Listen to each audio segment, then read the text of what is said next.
கழகத்தின் தலைவரும் தமிழக முதலமைச்சருமான மு.க.ஸ்டாலின் அவர்கள் வருகின்ற சட்டமன்ற தேர்தலில் மதுரையில் போட்டியிட வேண்டும். சேப்பாக்கம் பத்திரிகையாளர் மன்றத்தில் நடிகர் பஷீர் திமுக சிறுபான்மையர் நல உரிமை பிரிவின் சார்பில் செய்தியாளர் சந்திப்பு நடைபெற்றது. அப்போது பேசிய அவர், திமுகவில் சேர்ந்த OPS மற்றும் அவருடன் இணைந்தவர்களை மனதார வரவேற்கிறோம். பிஜேபியுடன் இணைந்து அதிமுகவை அழித்து சிறுபான்மை மக்களை கொல்ல துடிக்கும் EPS-ஐ தமிழக அரசியலில் இருந்து விரட்டி அடிக்க வேண்டும். மேலும் மதுரை மாவட்டத்தில் ஒரு தொகுதியில் தமிழக முதல்வர் போட்டியிட வேண்டும். அதேபோல் துணை முதல்வர் தஞ்சாவூர் மாவட்டத்தில் போட்டியிட வேண்டும்.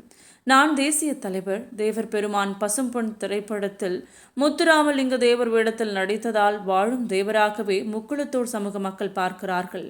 எனவே 2026 சட்டமன்ற தேர்தலில் ராமநாதபுரம் மாவட்டம் முதுகுளத்தூர் தொகுதியில் திமுக சார்பில் போட்டியிட விருப்ப மனு அளிக்க இருப்பதாக கூறினார்.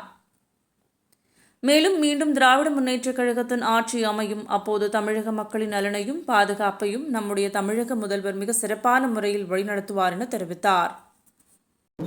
என்னென்ன செய்யணுமோ எல்லாம் செஞ்சுட்டு இருக்கேன், உங்கள் கோரிக்கை எல்லாமே அப்படின்னு சொல்லிட்டு இருந்தாரு.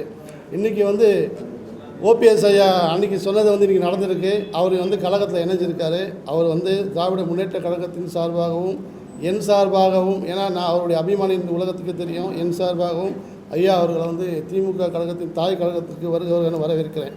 இன்றைக்கி அதிமுகவில் சிறுபான்மை மக்களை, தமிழ்நாட்டில் இருக்கக்கூடிய இஸ்லாமிய கிறிஸ்துவ சிறுபான்மை மக்களை ஒட்டுமொத்தமாக அழித்து பிஜேபிக்கு அடகு வச்சு எங்களை கொல்லக்கூடிய ராட்சசன் தான் எடப்பாடி பழனிசாமி.